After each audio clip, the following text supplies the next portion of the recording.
So I've just to give you some perspective, I've been enrolled for 4 years now. I took over our literacy portfolio on top of my role as of running our Year 7 launch curriculum in September 2020, following our inspection. So we were inspected in the April of 2020, and in our inspection there was commentary around the standards of skills, the coordination and the development of skills across the curriculum, and I'll talk to you a little bit about that later on.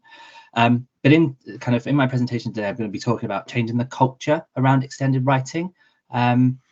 And just to start off, I wanted to share with you kind of our literacy journey since our inspection. So we were inspected in the April of 2020, and we've done lots. We've kind of overhauled our literacy provision. We've overhauled the kind of our literacy strategies across the school, and it looks like when I look back at what we've done, it looks like we've done a huge amount of stuff, but lots of it links to different things. And some of these were, for example, targeted at individual target groups, and some were whole school. So in today's session, I'm going to talk about our introduction of a strategy around extended responses, and we've deliberately renamed extended writing to extended responses because we wanted to change the culture around what is a piece of extended writing.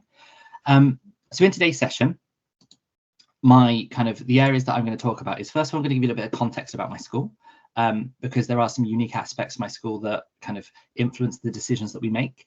I'm going to talk to you about where we were in 2020 following our Eston inspection, some work we've done on command words because it's kind of linking into how we've approached our work on extended writing and extended responses. Then how we've started to change the culture by putting ownership on learning teams about how they approach their responses to extended writing, how that developed into school strategy, and finally kind of what were some of the quality assurance processes we put in place to make sure that what was happening was having an impact on our learners' outcomes and the impact on the standards of literacy across the school, but also what was the impact of the strategies in general.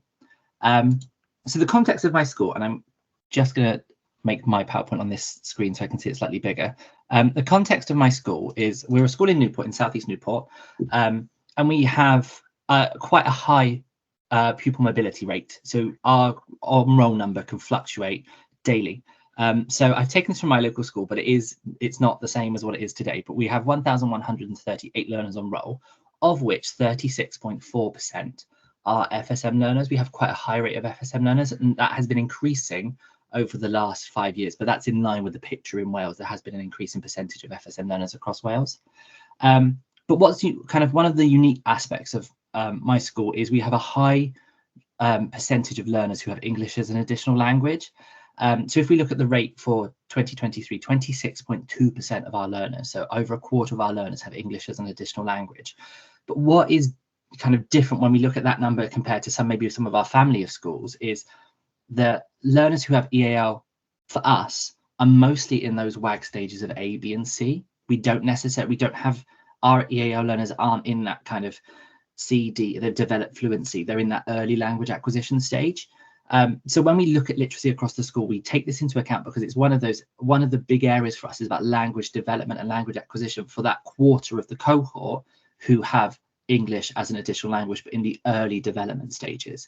We do have a separate provision for language acquisition in the school as well, but I just wanted to flag that up because it influences some of the decisions that we make when we introduce literacy strategies.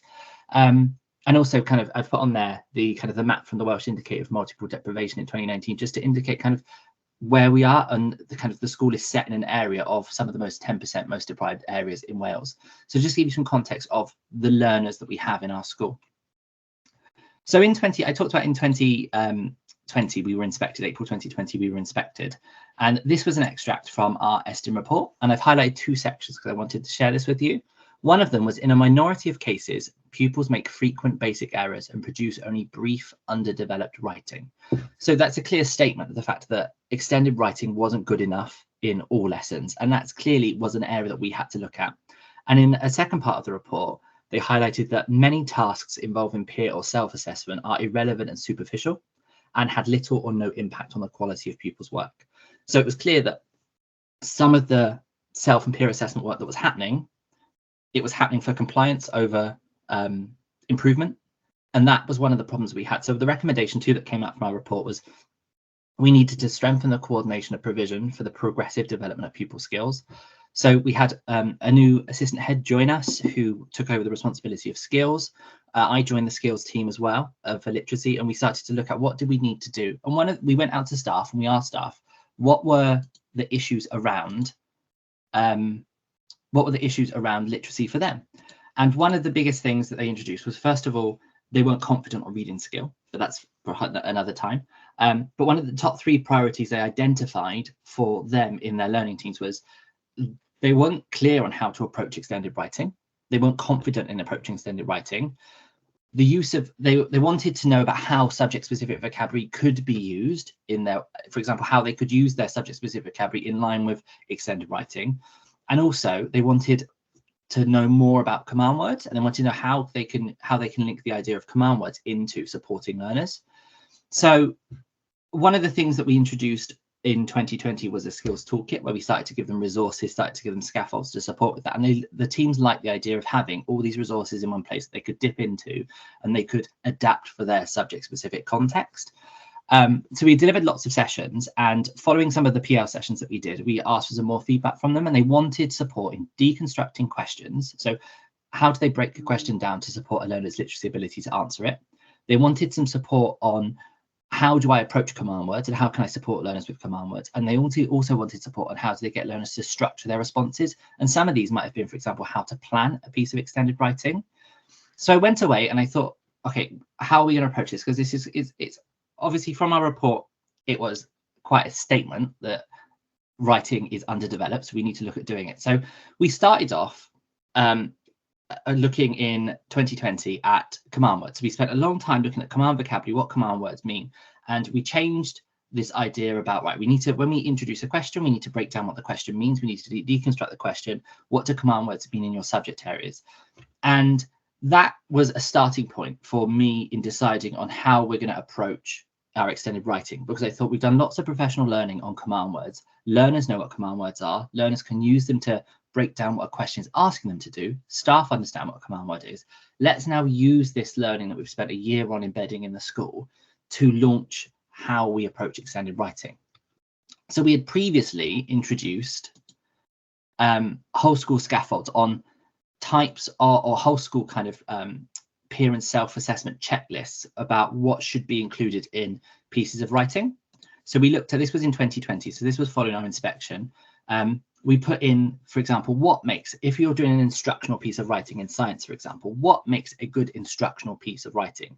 So we come up with success criteria that could be used for an instructional piece of writing that teams could take and stick to the key features, but adapt to their subject specific context. And then we come up with a bronze, silver, gold peer and self-assessment checklist that learners could work through to identify, to put some ownership on the learners of their work, to identify the things they've done well in terms of, you know, making sure that the features of the writing were included. Because this came back to when our inspection said, you know, peer and self-assessment was ineffective. We needed something where it was linked into the literacy skill. So we introduced these. But then what I found when we were doing this was, when I talked to different learning teams about what extended writing was, I would always get this, oh, well, we haven't done an essay yet. We haven't done, they would expect an extended piece of writing to be, you know, 2 A4 pieces of writing. And I thought, in my head, I'm like, well, in science, yes, you will do an evaluation. You may write an evaluation of an experiment. But actually, if I think longer down the line, if I think to what you're looking at in, you know, Key Stage 4, Year 10, Year 11, you're not expected to write essays in your GCSE science exam. So why would we be looking at an instructional piece of writing to be an essay of instructional? Why would we look at an evaluative piece of writing, you write an evaluation essay about what you've done on your experiment? Because that's not authentic. That's not what you would do as a scientist. You have an evaluation that's a 6-mark question in your exam, and that is something to do, that may be you know, a paragraph or 2 paragraphs of writing. And this started the kind of the thought process of, I need to change people's perception of what extended writing is, because extended writing is not just sitting down, writing a diary about an evacuee in World War II, or writing an essay about the evaluation of a product I've done in product design. It needs to be something to do with any piece of writing that is more than a paragraph long or a paragraph long needs to be treated as if it is an extended piece of writing. And we need to look at the literacy skill, we need to look at the vocabulary, we need to look at the punctuation. And this is when it came about, hang on a minute, I think we need to, I was like, we need to change the culture, and we need to change what people think extended writing is. And this is where the whole rebranding process of extended writing to extended responses came. So I went away and I thought, right, what do I need to do in terms of getting staff on board and getting staff to see that extended writing happens or extended responses happen in their subject areas? So I went away and I looked at examiners' reports, and they're not the most interesting things to read in the world, but there is a lot of insightful information in there that you can look at.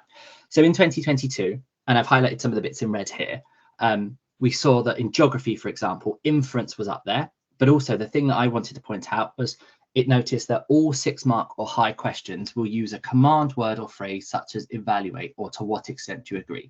And I thought, right, we've done a lot of work on command words. This is my starting point. If I can say to the humanities team, your examiner's report has said that all your extended responses, 6-mark answers or higher value question answers, start with a command word. You've done work on command word. You've started to see the impact of that with your learners' work.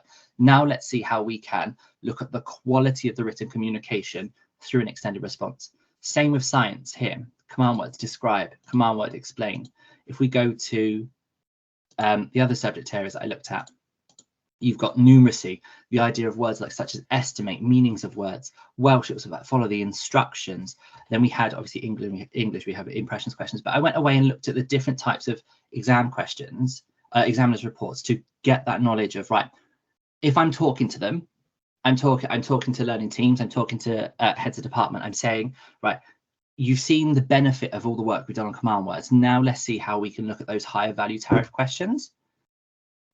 So we did a professional learning session, and I asked everyone, like, what is extended writing? And I got the learning teams to write down what they think were extended writing and share their ideas. And they came up with lots of different ideas. They said these things like essays, and we put them all down. And then we started to think about, okay, so this is what we traditionally view as extended writing.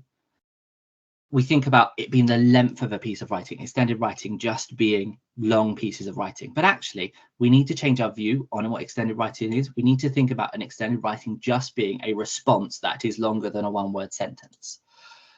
So I went away, and obviously we've done a lot of work on command words, and I wanted to, and it's quite nice to hear about what you talked about, the EEF saying that all writing should come with reading, high quality reading as well, because we went away and said, we spent a lot of time looking at, because one of the things that was also picked up in our student report was about consistency and reading skill. We spent a lot of time introducing structures and whole school approaches to the different reading skills and what higher order and lower order reading skills were, and that's where command words came out of it to understand the question. I wanted them to see this idea about reading is about understanding a question if we're trying to deconstruct it, but writing is about communicating the response to that question. So we spent some time with learning teams, and this is something we had previously done. We had worked with different learning teams about what their command words means, and I've shown you an example of one of the resources they came up with. But building on from this response, the work we did on reading, we then said, right, if we look at this idea of length of a piece of writing, you've all said these are different things. If we think about extended responses being a range of different command words, and what we think is traditional extended writing being write an essay, write an evaluative piece of work, write a set of instructions, we've gone out and said, right, we need to treat all of this in the same way. We need to, if we're doing a piece of writing that's going to be more than a paragraph long, we need to treat it as if it's going to be an extended piece of what we would traditionally call extended writing. So we changed this idea to extended responses, and we said, right, what is an extended response then?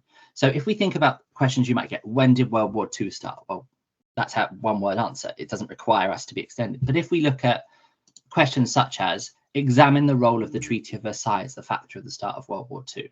Obviously, that's going to be a really long piece of writing, but also it could be something in maths, for example, that if you're saying, prove that AX equals BX, but give reasons for each step of your proof. That's not going to require you to write an essay, but it is going to require you to write a paragraph of writing that gives reasons for why you did this. And that should be, there should be a focus on literacy. You should be focusing on making sure subject-specific words are spelled correctly. You should be focusing on that punctuation is spelled specific, is accurate as well. And this is what we wanted them to do. We wanted staff to consider that any piece of writing that's going to be not a simple response question, but could be a question that requires them to do a piece of writing, needs to be treated in that way. So we went away and we delivered kind of a strategy. And we said, right, and obviously with this, you might not be able to see it or anything, but I can share this later on afterwards. But we came up with a thought process that we wanted learners to go through. And the process was, I'll just bring it up quickly. The process was, have we boxed the command word? Have we understood what the command word meant? Have we underlined any subject-specific language in the question to help us understand what it is? And then the first decision point that learners had to do was, does the command word mean it requires an extended response?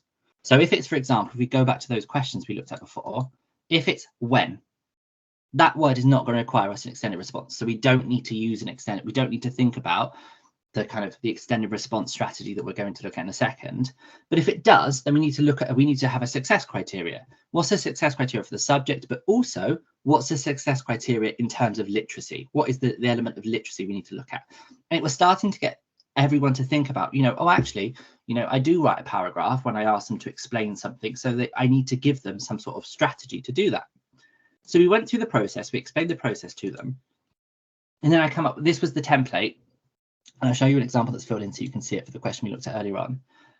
We came up with a template or a scaffold to support as an initial starting point for any extended response. So the idea was we'd put in there the command word that already worked on. So all the teams had come up with subject-specific command word banks, what that command word means for their subject area. But also we had spent form time across the whole of year 7, 8 and 9 using form time literacy slot once a week to look at different command words, what they might mean in different subject areas. So we were all very familiar with command words at this point. So we put that in there to continue to embed that. We then put the question we wanted them to answer, highlighting what the command word was. And then, because it was so important that the knowledge of the subject area, the knowledge of the subject isn't lost when we're focusing specifically on the skill, we set out the success criteria of bronze, silver and gold. What is it that you want for your subject area for a bronze answer, a silver answer and a gold answer? And then in terms of literacy, what do we want? So I've said, for example, the literacy one, and we started this as a whole school strategy where everyone was using the same template to familiarize themselves with it. So we said in literacy, we're looking for accurate punctuation and grammar.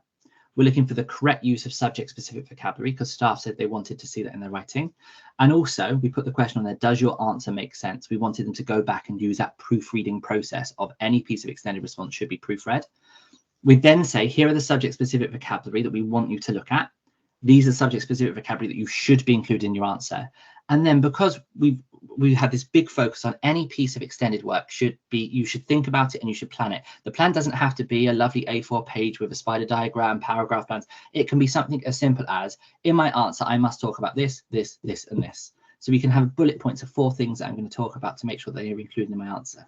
So it's forcing them to, and even if it's a 6-mark science answer, these are the things I'm going to include. I'm going to think about it, I'm going to plan it, and then I'm going to write it.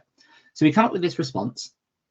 And we got staff to use this across the board. And it was really, I'll show you some examples of it afterwards, but it was really impactful in putting some of the ownership on the learners. For example, we talked in our breakout room earlier on about correction of spelling and how one of the focuses for me has been staff making sure they correct those high frequency words or common words that come up.